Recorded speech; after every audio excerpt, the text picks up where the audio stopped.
محراب میں داخل ہوتے، یعنی وہ ایک محراب نما حجرہ بنا تھا جہاں حضرت مریم عبادت کرتی تھی، تو ان کے ٹیچر کے طور پر یہ خالو بھی لگتے تھے اور ایج ڈیفرنس بھی بہت زیادہ تھا اور پیغمبر بھی۔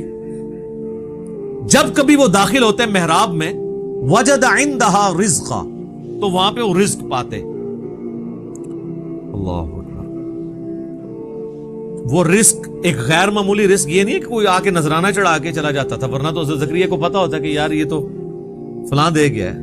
بے موسمی پھل بھی ہوتے، موسم والے بھی، بڑے زبردست قسم کا فروٹ جو لگتا نہیں تھا کہ وہ قریب سے آ سکتا ہے۔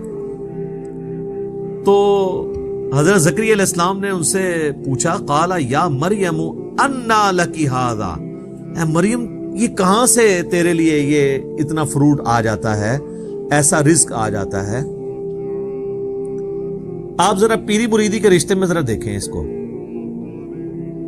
پیر ہیں حضرت زکریا، اور دنیا کے بنائے ہوئے پیر نہیں، اللہ کے بنائے ہوئے ہیں، پیغمبر، اور شاگرد بھی کوئی عام نہیں ہے، سیدہ مریم ہے۔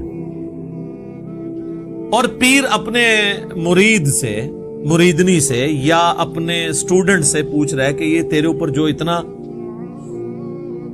فضل و کرم ہے، خاص بے موسمی پھل ہیں، یہ کہاں سے آ گئے؟ آپ کے پاکستان کے مرید ہوتے تو کہتے ہیں حضور تہاڈی نگاہ مرشد ہے۔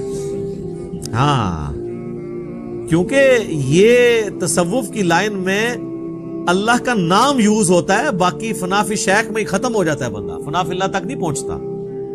قرآن میں تو فنا فی شیخ کا کوئی تعلق ہی نہیں قرآن کے ساتھ۔ قرآن میں رسول کی یا خلیفہ کی بیعت ہے، اور وہ بھی مشروط ہے اللہ کے ساتھ۔ رسول اللہ نے بھی بیعت لی نا حدیبیہ کے موقع پر، تو سورہ فتح میں آیا کہ اے نبی، یہ جو تم سے بیعت تم لے رہے ہو نا جن کی، ان کے ہاتھوں پہ اللہ کا ہاتھ ہے۔ اور سورہ توبہ میں اللہ نے فرمایا کہ اللہ نے مومنین کی جانیں اور مال جنت کے بدلے میں خرید لی ہیں، ایسی بیعت پر خوشیاں مناؤ۔ بیعت کہتے ہیں بیچنے کو، بائے لفظ استعمال ہوتا ہے۔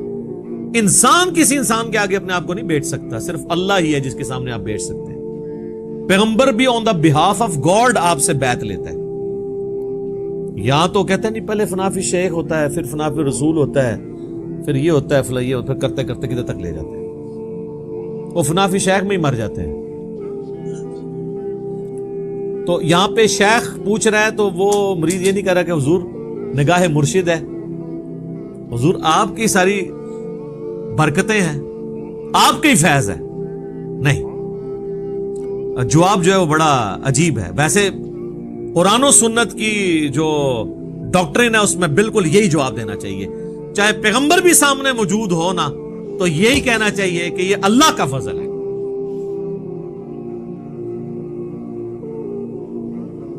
قالت ہوا من عند اللہ، وہ کہنے لگی اللہ کی طرف سے آتا ہے۔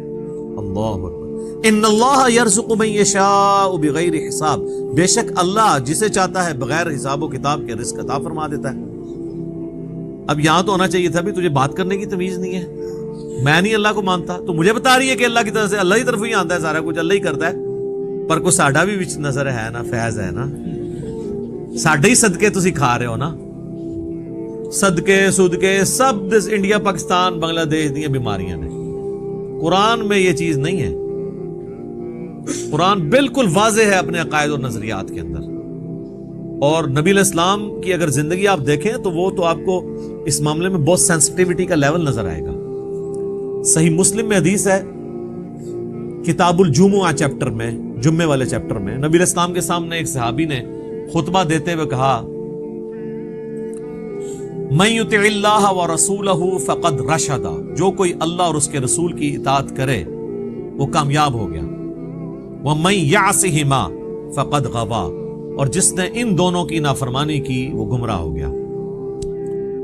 میرے بھائیو، اس جملے میں نہ تو کوئی لٹریچر کی خرابی ہے، نہ یہ آؤٹ آف کانٹیکسٹ ہے، کیونکہ بات اس سے سٹارٹ ہوئی ہے جو اللہ اور اس کے رسول کی اطاعت کرے وہ کامیاب ہو گیا، جو ان دونوں کی نافرمانی کرے وہ ناکام ہو گیا۔ کوئی خرابی اس میں نہیں ہے لٹریچر کی۔ لیکن نبی علیہ السلام کو اتنا غصہ آیا، آپ فرمایا بئس الخطیب وانت، کتنا برا خطیب ہے تو۔ اور پھر آپ نے یعنی اس کو ایک تو غصہ نکالا وَإِنَّكَ لَعَلَىٰ خُلُقٍ عَظِيمٍ، لیکن امام الموحدین بھی ہیں. یہ ڈانٹا ہے تو ڈانٹا اس کے باوجود اتنا لوگ جو ہے شرک کی طرف جا رہے ہیں. نہ ڈانٹا ہوتا تو کیا کر رہے ہوتے؟ آپ فرمایا تم کہو مَن يَعْصِ اللَّهَ وَرَسُولَهُ فَقَدْ غَوَىٰ، جو اللہ اور اس کے رسول کی نافرمانی کرے وہ گمراہ ہوا. تم نے یہ کیوں کہا کہ ان دونوں کی کرے؟ وہ آگے سے کہہ سکتا تھا یا رسول اللہ میں نے کوئی آپ کو اللہ مان کے تو نہیں کیا، میں آپ کو اللہ کا بندہ ہی سمجھتا ہوں، آپ کو میں غیر مستقل بذات سمجھتا ہوں. عطائی ہے وہی کہانیاں جو تمہیں کرائی جاتی ہیں جو اسی بھی کراتے رہے اپنے کسی زمانے میں. اس زمانے میں یہ کہانیاں نہیں تھی. آپ نے کیٹاگوریکلی فرمایا کہ تو کہہ اللہ اور اس کے رسول کی نافرمانی، یہ نہ کہ ان دونوں کی. حالانکہ وہ کوئی غلط نہیں تھا، پہلے وہ کہہ چکا تھا اللہ اور اس کا رسول. سٹارٹ سے ہی دونوں کہتا پھر تو غلط ہوتا، لیکن نبی علیہ السلام نے احتیاط کا یہ پہلو رکھا. اور ابو داؤد میں اس کا ایک طریقہ ہے، اس میں آگے الفاظ ہیں. آپ نے فرمایا قم اذهب، اٹھ اور ادھر سے نکل. اتنا غصہ. حالانکہ آپ کے اخلاقیات اس چیز کے متقاضی تھے کہ آپ اس طریقے سے ایٹیچیوڈ نہ کرتے، لیکن توحید کا مسئلہ سینسٹیو ہے. آپ ذرا سے بھی ڈھیلے پڑتے نا امت نے کم چک کے رکھنا سی. ہوں اتنا چکے ہے. صحیح بخاری میں حدیث ہے، دیکھنا میری شان کو اس طرح بلند نہ کرنا جس طرح نصارہ نے عیسیٰ ابن مریم کو بڑھا کے ڈیونٹی میں کلیم کر دیا. پھر بھی قوم باز نہیں آتی. کیا زمین و آسمان کی کلابیں ملاتی ہے. میں مفتی منیب الرحمان صاحب کے پاس بیٹھا ہوا تھا، 22 مارچ 2007 کی بات ہے، آلموسٹ 13 سال پہلے. تو مجھ سے فرمانے لگے کہ میں تو نعت خانوں کی مجلس میں جانا اب چھوڑ گیا ہوں، یہ شرکیاں نعتیں پڑھتے ہیں. میں حیران ہو گیا جی، مفتی منیب صاحب کہہ رہے ہیں شرکیاں پڑھتے ہیں. وہ کیڑا اتنا وڈا شرک ہے، ایڈا موٹا گاڑا شرک جڑا مفتی صاحب کو نظر آ رہا ہے. تو کہتے ہیں یہ دیکھو نا، یہ پڑھتے ہیں خدا کا پکڑا چھڑائے محمد، محمد کا پکڑا چھڑا کوئی نہیں سکتا. تو ان کو شرم نہیں آتی ہے؟ یہ شان الوہیت اور شان رسالت کا مقابلہ کرواتے ہیں. الفاظ دیکھیں. یہ کیا رسول اللہ یہ بات سن سکتے ہیں کہ خدا کا پکڑا چھڑائے محمد، محمد کا پکڑا چھڑا کوئی نہیں سکتا؟ سر پکڑتا بھی خدا ہے، چھڑاتا بھی خدا ہے. ذریعہ کسی کو بناتا ہے اور اس کو بھی اذن دیتا ہے اپنی اجازت سے. اسی لیے قرآن میں بار بار ہے شفاعت بھی اللہ کی ہے. من ذا الذی یشفع عندہ الا باذنہ، دھونس نہیں ہے، بالاذن ہے. یہ اس طرح کے جملے بولنا، پھر اس کو کہنا دیکھیں نا جی وہ قیامت دن لوگ پکڑے جائیں گے تو حضور چھڑوا لیں گے. سر وہ یہ آپ نبی علیہ السلام کے سامنے ذرا بات کر کے دیکھیں، نبی علیہ السلام کیا دھونس سے چھڑوائیں گے؟ اس طرح کے جملے بولنا. یہاں دیکھ لیں نبی علیہ السلام نے اس کو یہ بھی نہیں کہنے دیا کہ جس نے ان دونوں کی نافرمانی کی. اس کو کہتے ہیں مزاج رسول صلی اللہ علیہ وسلم. اس سے بھی اگلا ورژن لے لیں. مسند امام احمد میں حدیث ہے، نبی علیہ السلام سے ایک صحابی نے عرض کی یا رسول اللہ ما شاء اللہ و شئت، اے اللہ کے رسول جو اللہ چاہے اور جو آپ چاہیں. ہمارے تو جناب بسوں کے پیچھے لکھا ہوتا ہے اللہ نبی وارث. تو نبی علیہ السلام فرمایا اجعلتنی للہ ندا، کیا تو نے مجھے اللہ کے مقابلے پہ ند بنا دیا، کھڑا کر دیا؟ قل بل ما شاء اللہ وحدہ، بلکہ کہہ جو اکیلا اللہ چاہے. وہ آگے کہہ سکتا تھا یا رسول اللہ میں آپ کو اللہ تو نہیں مانتا، اور ظاہر کو صحابی تو حضور کو اللہ نہیں مانتا ہوگا. یا رسول اللہ میں نے یہ کہا کہ اللہ کی مرضی سے ہی آپ بھی چاہ کے وہ جڑی ایڈی لمبی ایکویشن بنا دینا نا. اس زمانے چ کہانیاں نہیں سن پائی، بالکل 24 کیرٹ سونا تھا. اچھا کتابوں میں آج بھی ہے. میں ایک بریلوی عالم کے پاس بیٹھا ہوا ہے، ہمارے جیلم کی 3 مسجدوں میں وہ جمعہ پڑھاتے ہیں، یعنی 3 جگہ تقریر کرتے ہیں، 1 جگہ جماعت کراتے ہیں. اتنا ان کو شوق ہے دین کی خدمت کرنے کا، لیکن تنخواہ بھی لیتے ہیں تینوں جگہ سے. تو ان کے سامنے بیٹھا تو میں نے ان کو یہ حدیث بیان کرنی شروع کی نا. ابھی میں صرف ادھر پہنچا نا اجعلتنی للہ ندا، کہتے ہیں جی اور مرزا صاحب آپ نے کیا سمجھا اس کو؟ میں نے کہا جی آپ سمجھائیں. وہ کہتے ہیں اصل میں حضور پوچھ رہے تھے دیکھو مجھے تم نے اللہ تو نہیں بنا لیا نا کہیں، یعنی اگر اللہ نہیں بنایا پھر یہ کہہ سکتے ہو ماشاء اللہ ہوا شئتا، جو اللہ چاہے جو اس کا رسول چاہے. میں کہ سر اگے سنتے لو، اگے الفاظ نے قل بل ماشاء اللہ وحدہ، بلکہ کیا اکیلا جو اللہ چاہے.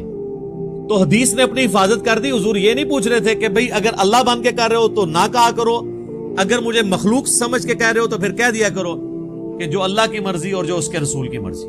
لیکن ایک ایکسیپشن ہے یہاں پہ، جب دین کا مسئلہ کوئی آئے گا نا تو ہم یہی کہیں گے اللہ اور اس کا رسول بہتر جانتے ہیں، کیونکہ دین کون سکھاتا ہے؟ پیغمبر.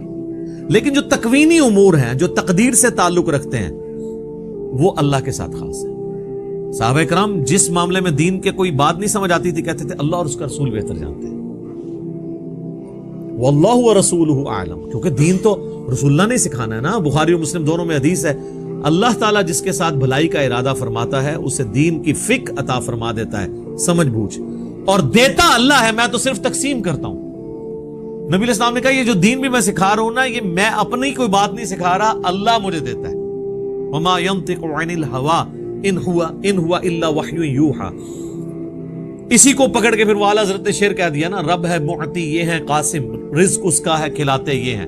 وہ کہتے ہیں یہ رزق بھی رسول اللہ ہی تقسیم کر رہے ہیں، حالانکہ اس میں علم دین کی بات ہوئی تھی. آدھی بات پکڑ لی، اور وہ آپ دیکھیں حدیث بھی آدھی لکھی ہوتی ہے، واللہ معطی وانا قاسم، پیچھے بھی کچھ الفاظ نے، اور اس میں امام بخاری نے باب باندھا ہے کہ اللہ تعالیٰ جس کے ساتھ بھلائی کا ارادہ فرماتا ہے اسے دین کی سمجھ بوجھ عطا فرما دیتا ہے. یہ دین کے معاملے میں ہے. باقی معاملات میں آپ یہ نہیں کہہ سکتے جو اللہ چاہے اور جو اس کا رسول چاہے، نہیں، جو اللہ چاہے. اسی لیے دیکھیں ہماری ٹریڈیشن میں بھی اللہ کا شکر ہے یہی چیزیں ہیں. ہم کسی چیز کو بھی نظر سے بچانے کے لیے کیا کہتے ہیں؟ ماشاء اللہ. کسی نے آج تک کہا ماشاء اللہ و رسول؟ مستقبل کے لیے ارادہ کرتے ہیں تو ہم کیا کہتے ہیں؟ انشاءاللہ. کسی نے کہا کبھی انشاءاللہ و رسول؟ ٹریڈیشن میں، کتابوں میں ہر چیز اپنی جگہ صحیح فٹ ہوئی بھی ہے. ہاں باقی پھر جب اس میں خرابیاں آنا شروع ہوتی ہیں تو پھر آپ دیکھیں اس پہ تو پھر وہ پیر کو بھی بیچ میں ڈال لیتے ہیں. کئی لوگ ہیں وہ اپنے کئی ایک دنیاوی معاملات میں بھی کہتے ہیں نہیں پہلے میں پیر صاحب سے مشورہ کروں گا پھر میں اس کے مطابق چلوں. یہ ان کی یعنی ایک گراوٹ کا لیول ہوتا ہے. تو یہ حضرت سیدہ مریم نے امت کو عقیدہ دے دیا ہے، اپنی ماننے والوں کو بھی اور ہمیں بھی، ہم بھی ان کے ماننے والے ہیں کہ آپ نے یہی کہنا ہے کہ اللہ جسے چاہتا ہے بغیر حساب و کتاب کے رزق دیتا ہے. اب جب حضرت زکریا علیہ السلام نے یہ بات سنی نا، سر دیکھیں، ہنالک دعا زکریا ربہ، این اسی وقت اسی جگہ پر، دیر اینڈ دین. ہنالک عربی میں استعمال ہوتا ہے اسی وقت اسی جگہ پر دعا کر دی انہوں نے. قال رب هب لي من لدنك ذرية طيبة، اے رب میرے مجھے اپنے پاس سے ایک پاکیزہ اولاد عطا فرما، انك سمیع الدعاء، بے شک تو دعاؤں کا سننے والا ہے. سورہ مریم میں تو ڈیٹیل ہے کہ وہ پوری تمہید بناتے ہیں کہ مجھے ایک اولاد چاہیے جو اولاد یعقوب کی وارث بنے، یعنی بنی اسرائیل کی. اور یہ جو میں ہیکل سلمانی کی دیکھ بھال کر رہا ہوں تو مجھے بھی ایک اپنا ایک گدی نشین آپ سمجھ لیں، خانقاہ نشین، یہ لیکن اللہ کی خانقاہ، جس کے لیے ہم خانقاہ کا لفظ اپنی امت میں دار ارقم، ہم اس اکیڈمی کو دار ارقم کہتے ہیں، کیونکہ نبی علیہ السلام کو جب یہ لوگ کون جن کی اولادیں آج دین کا کام نہیں ہمیں کرنے دیتی، ان کے باوجداد جب کھلے عام دعوت و تبلیغ نہیں کرنے دیتے تھے تو نبی علیہ السلام دار ارقم میں بیٹھ کے تو لوگوں کو دین سکھایا کرتے. اس لیے ہم نے اپنی اس اکیڈمی کا نام دار ارقم رکھا ہوا ہے اس اعتبار سے. تو خانقاہ کا لفظ بھی آپ یوز کر سکتے ہیں، لیکن وہ چونکہ اب کافی بدنام ہو چکا ہے تصوف کی وجہ سے، اس لیے دار ارقم. پھر جب ہمارے نبی کی سنت دار ارقم ہے تو ہم کیوں ہیکل کا لفظ یا معبد کا لفظ استعمال کریں؟ ہمیں وہی ٹرمز یوز کرنی چاہیے. عبادت گاہ کے لیے مسجد کی ٹرم، اسی لیے ہم نے مسلم کی ٹرم بھی عام کی ہے کہ نہ میں وابی نہ میں بابی، میں ہوں مسلم علمی کتابی. آپ ساری وہ ٹرمنالوجیز یوز کریں جو قرآن اور سنت کے اندر آئی ہیں، فخر کے ساتھ کریں. مؤمن، مسلم، مسجد، یہ سارے الفاظ استعمال کریں. ہاں البتہ اس میں غلو نہیں ہونا چاہیے، جیسے جماعت المسلمین والے ہیں وہ کہتے ہیں نماز کا لفظ آپ نہ یوز کریں. ظاہر ہے کہ جب آپ کچھ چیزیں ریناؤنڈ ہو جاتی ہیں وہاں پہ بھی صلاح کا لفظ ضرور استعمال کریں. میں پریفریبلی یہی کہتا ہوں صلاح کا لفظ یوز کرنا چاہیے، لیکن اگر کوئی اس کو ترجمے کے طور پہ یوز کر لیتا ہے نا مسلم کا ترجمہ مسلمان کر لیتا ہے، ٹھیک ہے، اختلاف وہاں کیا کریں جہاں اوریجنل بات کا ترجمہ کرنے کی بجائے کوئی نئی بات داخل کر دی جائے. مسلم کی جگہ اگر کوئی مسلمان یوز کرتا ہے نا تو اس کا ترجمہ کر رہا ہے فارسی میں، کوئی نئی ٹرم نہیں ایجاد کر رہا. لیکن مسلم کی جگہ جب بریلوی دیوبندی اہل حدیث شیعہ آتا ہے نا، یہ نئی چیز ہے. یہ کوئی بھی نہیں مانے گا کہ مسلمان کا مسلم کا ترجمہ یہ ہوا ہے. صلاح کا ترجمہ سارے نماز مانتے ہیں کہ نماز ہے، لیکن قوالی اس کو کوئی نہیں مانے گا کہ یہ صلاح کا ترجمہ ہوا ہے. ٹھیک ہے، تو اگر اوریجنل ٹرم کو سمجھانے، جس ہم اللہ کے لیے گاڈ کا لفظ یوز کر لیں، سپریم بینگ کا لفظ استعمال کر لیں کسی کو سمجھانے کے لیے، تو یہ جواز کی حد تک درست ہے. تو اللہ تعالیٰ سے انہوں نے جب دعا کی تو پھر اللہ تعالیٰ کی طرف سے آواز دی گئی، فَنَادَتْهُ الْمَلَائِكَةُ وَهُوَ قَائِمٌ يُصَلِّي فِي الْمِحْرَابِ. نماز پڑھ رہے تھے حضرت زکریا علیہ السلام محراب میں کھڑے ہو کر، تو فرشتے کی طرف سے ندا آئی کہ دعا قبول ہوئی ہے اور اس کے اوپر بشارت آ رہی ہے. اچھا، یہ دعا بھی یاد رکھیں، جس کے ہاں اولاد نہیں اور خصوصاً اولاد نرینہ نہیں ہے تو یہ دعا بڑی کارگر ہے. اور دوسرا یہ کہ بالکل مایوسی کے آخری لیول پہ بھی پہنچے ہوں تو اللہ تعالیٰ کے ساتھ دعا والا معاملہ کبھی بھی نہیں توڑنا چاہیے. اور حضرت زکریا علیہ السلام کو یہ بات کلک کر گئی کہ وہ اللہ جو بغیر موسمی پھل مریم کو دے سکتا ہے تو مجھے اس بڑھاپے کے اندر اولاد بھی دے سکتا ہے. یہ انہوں نے اجتہاد کیا. اس طرح کا اجتہاد کیا کریں، بالکل الٹ اجتہاد نہ کر لیں. ان اللہ یبشرک بیحییٰ مصدقا بکلمۃ من اللہ، بے شک اللہ تعالیٰ آپ کو خوشخبری دیتا ہے ایک بچے کی جس کا نام یحییٰ ہوگا. اور سورہ مریم میں آتا ہے اس نام کا پہلے کوئی بچہ نہیں تھا، اللہ نے خود نام رکھ دیا، تصدیق کرنے والا ایک اللہ کے خاص کلمے کی. ابھی حضرت زکریا کو بھی نہیں پتا کہ یہ کلمہ کون ہوگا، عیسیٰ ابن مریم، کیونکہ وہ تو پیدا نہیں ہوئے. تو کہا کہ تیرا وہ بچہ پیدا ہونے والا ہے جو اپنے وقت کے سب سے عظیم الشان انسان اور انسانی تاریخ میں ایک بہت بڑے پیغمبر کی تصدیق کرنے والا پیغمبر ہوگا، حضرت عیسیٰ علیہ السلام کی. من اللہ، اللہ کی طرف سے جو کلمہ ہوگا، وَسَيِّدًا وَحَصُورًا وَنَبِيًّا مِّنَ الصَّالِحِينَ، اور وہ سردار ہوگا اور عورتوں سے ہمیشہ بچنے والا اور انبیاء میں سے اور صالحین میں سے ہوگا. ساری کوالٹیز اللہ تعالیٰ نے گنوا دی ہیں. عورتوں سے بچنے والا، بعض لوگ اس کو یہ سمجھے کہ شاید وہ کوئی نعوذ باللہ ان میں کوئی مردانہ صفات نہیں تھی. ایسا نہیں ہے، یعنی ان کی ایک کوالٹی تھی کہ وہ دنیا سے بہت زہد کی زندگی تھی ان کی. یقین کریں حضرت زکریا علیہ السلام کے اس بیٹے یحییٰ بن زکریا کے اگر آپ واقعات پڑھیں تو انسان پریشان ہو جاتا ہے کہ اتنی چھوٹی عمر میں ان کو اللہ نے کیا دنائی، کیا زہد دیا تھا. اسرائیلی روایتوں میں کئی ایک واقعات حضرت یحییٰ علیہ السلام کے بارے میں ملتے ہیں. تو اللہ نے پہلے ہی پریڈکٹ کر دیا، ظاہر غیبی خبر دے دی کہ وہ عورتوں سے بچنے والا اور سردار، واقعی سردار کہلانے کا حقدار، انسانیت کو لیڈ کرنے والا اور نبیوں میں سے اور صالحین میں سے ہوگا. یہ بشارت ان کو ملی.